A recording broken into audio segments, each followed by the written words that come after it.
অতিরিক্ত যে গ্যাসের হওয়ার প্রবণতা, যখন এই সমস্যা নিয়ে পেশেন্ট ক্লিনিকে আসেন, আজকের লাইভটা আমি ডেডিকেট করব তাদের কাছে যাদের গ্যাসের সমস্যাটা খুব সুনির্দিষ্টভাবে বলতে গেলে তারা বলেন, ডাক্তারবাবু আমার গ্যাসটা সবচেয়ে বাড়ে, সারাদিনই কম বেশি হয় কিন্তু সবচেয়ে বাড়ে বিকেল বা সন্ধ্যের দিকে। ওই সময় পেটটা খুব আইঢাই করে, পেটটা ফেপে যায়, এমনকি এমন হয়ে যায় যে মানে কোনো একটু খাবার খেলে মনে হয় আরও বেশি গ্যাসের সমস্যা বেড়ে যাচ্ছে। বিকেল বা সন্ধ্যের দিকে গ্যাসের সমস্যা যদি থাকে বা হয় আপনার বা আপনার পরিবারের কারুর, তাহলে আজকের লাইভটা স্পেসিফিক আপনাদের জন্য। কারণ গ্যাসের সমস্যা, এই সমস্যাটার সমাধান লুকিয়ে আছে কিন্তু আপনারই কাছে। জানবেন, আমি বারবার করে আমার প্রত্যেকটা লাইভে আপনাকে শেখাই, ওষুধ যে কোনো সমস্যায় 50% কিন্তু আয়ুর্বেদ চিকিৎসা মতে লাইফস্টাইল, ফুড হ্যাবিট, এ দুটো। সুতরাং ডায়েটারি হ্যাবিট আর লাইফস্টাইলকে কারেক্ট না করলে কখনো আপনার কিন্তু কোনো সমস্যা থেকে চিরমুক্তি ঘটবে না। তার জন্য কিন্তু ওষুধের পাশাপাশি জীবনযাত্রার মানের পরিবর্তন, সেই সমস্ত আহার যেগুলো আপনার ক্ষেত্রে বিষ, সেগুলোকে জীবন থেকে সরাতে হবে। অমৃত আর বিষ একসাথে যাবে না। একদিকে আপনি পরম্পরা আয়ুর্বেদের ঔষধ নেবেন, আরেকদিকে যে খাবারের জন্য আপনার শরীরে বিষক্রিয়া হচ্ছে সেই খাবারটাও খাবেন, তাহলে কিন্তু নেট রেজাল্ট 0 হবে। কারণ অমৃত আর বিষ একসাথে কখনোই কারোর শরীরে শ্রেষ্ঠ সুস্থতা এনে দিতে পারে না। গ্যাসের পেশেন্টদের ক্ষেত্রে খুব গুরুত্বপূর্ণ। তার মানে ডাক্তার এগুলো বাদ দিতে হবে, মানে এগুলোই বাদ দিতে হবে। এটা শুধু যে আয়ুর্বেদ চিকিৎসা বিজ্ঞান বলছে তা নয়। আপনাদের প্রত্যেকের কাছে সুপরিচিত হেরিটেজ এবং ইনোভেশন অ্যাওয়ার্ড যাদবপুর ইউনিভার্সিটি থেকে প্রাপ্ত, আজকে আপনারা যার নাম উইকিপিডিয়াতেও দেখতে পান, সেই ডক্টর দেবব্রত সেন যে বলছেন, শুধু তা নয়, আজকে টুডেজ মেডিকেল সায়েন্স চিনিয়ে দিই কোন কোন খাবারগুলো গ্যাসের পেশেন্টের ক্ষেত্রে বিষবৎ, আর এত গ্যাসের কারণই বা কী হতে পারে। ডায়েট জানবেন এক্ষেত্রে 90% রোল ভূমিকা পালন করছে। 90% ও খাবারের মানের পরিবর্তন করতেই হবে। তার মধ্যে অন্যতম যে জিনিসটা, সেই জিনিসটা হচ্ছে আমরা বলি লেগুমিনেসি ফ্যামিলির ভেজিটেবলস। লেগুমিনেসি ফ্যামিলির ভেজিটেবলস, আমি এটা বোটানির ভাষা বললাম। অ্যাকচুয়ালি বটানিতে বিভিন্ন, যারা বটানি স্টুডেন্ট জানেন যে বটানিতে বিভিন্ন জেনাস আর স্পিসিসে ভাগ করা হয়। যেমন যে জিনিসগুলোর, যে ভেজিটেবলসগুলো বোটাগুলো খুব হার্ড, সেগুলোকে বলা হয় সোলানেসি ফ্যামিলি। যেমন বেগুন, লঙ্কা, দেখবেন এদের বোটাগুলো খুব হার্ড হয়, এর শুকিয়ে গেলেও বোটাটা রয়ে যায় এই ভেজিটেবলসগুলোর। এগুলো হচ্ছে সোলানেসি ফ্যামিলির। ঠিক তেমনি হচ্ছে ব্রাসিকেসি ফ্যামিলি, ঠিক তেমন আছে লেগুমিনেসি ফ্যামিলি। লেগুমিনেসি ফ্যামিলি ভেজিটেবলস কাকে বলে, এর ক্যারেক্টারিস্টিক্স কী? যারা উদ্ভিদ বিজ্ঞান নিয়ে পড়াশুনো করেছেন তারা জানেন, যেই ধরনের ভেজিটেবলসগুলো লেগুমের মধ্যে থাকে সেগুলোই লেগুমিনেসি ফ্যামিলি। লেগুমের মধ্যে কি কি থাকে? শিম, মটরশুঁটি। আপনি মনে করে দেখুন, শিম যেমন শিমের মাঝখানে যেমন থাকে, ছোলা, বাদাম, এই যে এই জিনিসগুলো, যেগুলো সিডসগুলো ওরকম দুটো দিকের বাইল্যাটারাল একটা ক্যাপসুলের মধ্যে থাকছে, যেমন মটরশুঁটি খুব কমন এক্সাম্পল। এই ধরনের ভেজিটেবলসগুলোকে বলা হয় লেগুমিনেসি ফ্যামিলির ভেজিটেবলস। এই ভেজিটেবলস খেলে গ্যাসের পেশেন্টরা কষ্ট পাবেনই পাবেন। সুতরাং শীত এসছে, আপনি সবুজ শাকসবজি খাচ্ছেন, খান, কিন্তু মনে রাখবেন এই লেগুমিনেসি ফ্যামিলির, অর্থাৎ যে ভেজিটেবলসগুলো লেগুমের মধ্যে, যেমন মটরশুঁটি, শিম, এই ধরনের ভেজিটেবলস, বিনস, লেন্টিলস, এগুলো কিন্তু বাদ দিতে হবে। গ্যাসের অন্যতম আতুর ঘর জানবেন যে কোনো রকম কপি, সেটা ফুলকপি হোক বা বাঁধাকপি হোক, এই ধরনের ভেজিটেবলসগুলো কিন্তু জানবেন প্রচণ্ড রকম গ্যাসের কারণকে বাড়িয়ে দেয়। সেটা ফুলকপি হোক বা বাঁধাকপি হোক বা সোকল্ড খুব পুষ্টিকর ব্রোকলি হোক।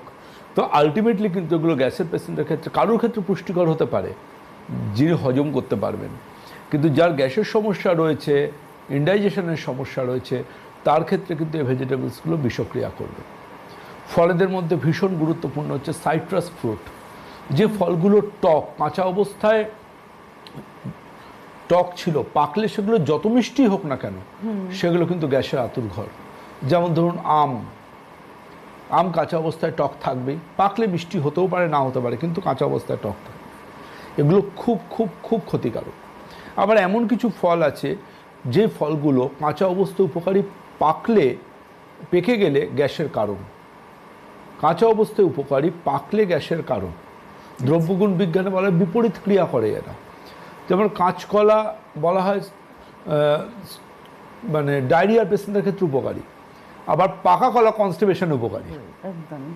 বেলও ঠিক তাই, কাঁচা বেল ডিসেন্ট্রির জন্য উপকারী, কাঁচা বেল, কিন্তু পাকা বেল আবার কিন্তু বিরেচক, অর্থাৎ কনস্টিপেশনের পেশেন্টরা খেতে পারেন।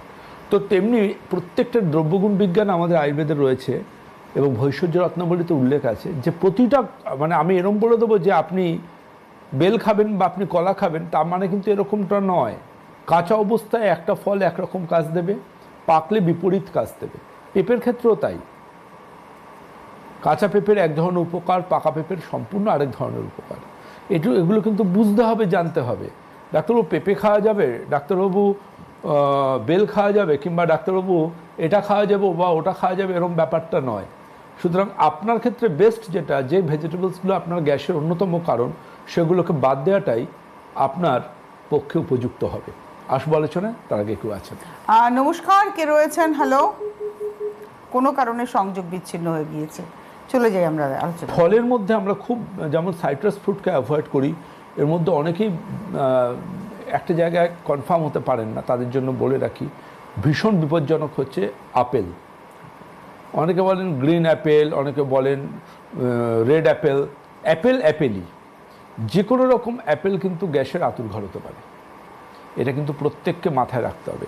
সুতরাং ফল হোক বা ভেজিটেবলস হোক, আপনাকে কিন্তু বুঝে খেতে হবে। তা না হলে কিন্তু আপনাকে, এই শীতে আপনি সবজি কিনে খাচ্ছেন, আপনি জানবেন, আপনি যতই ডাক্তারবাবুকে দেখান, আপনি গ্যাসের সমস্যায় আপনি দক্ষিণ ভারত ঘুরে চলে আসুন, রোজ সকালে গ্যাসের বড়ি খান খালি পেটে, বা খাবার পরে গোলাপি রঙের সলিউশন খান, আলটিমেটলি রেজাল্ট পাবেন না। কোনোদিনই গ্যাস আপনাকে ছেড়ে যাবে না যতদিন না আপনি বুঝবেন এই খাবারগুলো আমার চলবে না, এই খাবারগুলো আমাকে বাদ দিতে হবে, কারণ এই খাবারগুলো আমার শরীরে গিয়ে বিষক্রিয়া করে। অনেকের মধ্যে ক্রেজ থাকেন ফাইবার নেওয়া, অনেক রকম ফাইবার অনেকে নেন, আপনি জেনে রাখুন। কেউ ওটস খান, কেউ ডালিয়া খান, অনেক রকম ফাইবার নেন মানুষ। জেনে রাখুন, এই অতিরিক্ত যারা ফাইবার নেন তারা গ্যাসের পেশেন্ট হবেনই হবে। ফাইবার কিন্তু গ্যাস সৃষ্টি করার অন্যতম কারিগর। তার জন্য বারবার করে বলবো যে ফাইবারের ব্যাপারটা কিন্তু আপনাদের বুঝতে হবে। অনেকে মনে করেন যে অ্যালকোহল তো খাই না, শীতকালে একটু আধটু বিয়ার খাই, গ্যাসের অন্যতম কারণ। কফি খাই, গ্যাসের অন্যতম কারণ। আমি বলি কফি হচ্ছে ফ্যাটি লিভারে উপকারী, কিন্তু তাদের পক্ষে উপকারী যারা ব্ল্যাক কফি চিনি ছাড়া খাবেন, এবং তাদের ক্ষেত্রে উপকারী যারা কোনো অবস্থায় গ্যাসের রুগী নন বা অ্যাসিডিটির রুগী নন। ফ্যাটি লিভার আছে, এদিকে আপনার গ্যাস অ্যাসিডিটিও আছে, আপনার জন্য কিন্তু কফি নয়। এটা মনে রাখতে হবে, যে জিনিসটা যার জন্য প্রয়োজনীয় তার জন্য বলা হচ্ছে। এটা কিন্তু যেটা বলা হচ্ছে এটা সার্বিক নয়, সর্বজনের জন্য নয়, এটা বুঝতে হবে। অনেকে বলে আমি চা খাই না, তো আমি গ্রিন টি খাই। আপনি গ্রিন টি, রেড টি, ব্রাউন টি, ব্লু টি, হোয়াইট টি, যে কোনো টি খান, চা পাতা মানে গ্যাস্ট্রিক ইরিটেন্ট। যদি যাতে 1% চা পাতা থেকে থাকে, দ্যাট ইজ অবশ্যই গ্যাস্ট্রিক ইরিটেন্ট। অনেকে এনার্জি ড্রিঙ্ক খান, এনার্জি ড্রিঙ্ক খেলে এনার্জি কমে যাবে, কারণ পেট ফেপে যাবে। আমি আপনাকে বলি, যেমন বারবার আপনি জানেন বাবলি ড্রিঙ্কস, যে বোতলগুলো থেকে খুললে ফোঁস করে আওয়াজ হয় এবং বাবলস বেরোয়, যে কোনো রকম বাবলি ড্রিঙ্কস, অর্থাৎ যে কোল্ড ড্রিঙ্কসগুলো ছিপি খুললেই ফস করে আওয়াজ হয় এবং অনেক বাবলস বেরোয়, ওই কোল্ড ড্রিঙ্কস খেলে আপনার গ্যাসের সমস্যা হবেই হবে। এমনকি অনেকে স্ট্র দিয়ে খান না। আচ্ছা, এটা তো লোকে গ্যাস কমানোর জন্যই খান, যে প্রচন্ড গ্যাস হয়েছে খেয়ে নিলাম একটা। সেটা কোন ডাক্তারবাবু বলেছেন? সেটা কোন ডাক্তারবাবু বলেছেন? অনেকেই তো বলেন যে মুখে ব্রণ আসছে, তার মানে পেট পরিষ্কার হয় না। কোন ডাক্তারি বই লেখা আছে? যিনি ডাক্তারি পড়বেন তিনি এরকম কথা বলবেন না। আমি বলছি সাধারণ মানুষ অনেকেই খেয়ে ফেলেন, যে গ্যাস হয়েছে কোল্ড ড্রিঙ্কস খেয়ে ফেলেন। ওই যে মানে ম্যাটারটা হচ্ছে এটা, সেটা হচ্ছে অজ্ঞতা। ওটা অজ্ঞতা। ধরে নেন যে সোডা, মানে সেই সোডাটা আমার ক্ষেত্রে অ্যান্টাসিডের কাজ করবে, আদৌ সেটা করবে না, উল্টো ক্ষতি করবে। এমনকি কোল্ড ড্রিঙ্কস খাওয়া হয় যে স্ট্রটা দিয়ে, সেই স্ট্রটার শেষে দেখবেন একটা অদ্ভুত আওয়াজ হয় যখন কোল্ড ড্রিঙ্কসটা ফুরিয়ে আসে, ওটাতেও পেটে গ্যাস হতে পারে, কারণ ডাইরেক্ট এয়ারটা পেটে যাচ্ছে। ডাক্তারবাবু কী করবেন? কত ডাক্তারবাবু দেখাবেন? কত ওষুধ খাবেন?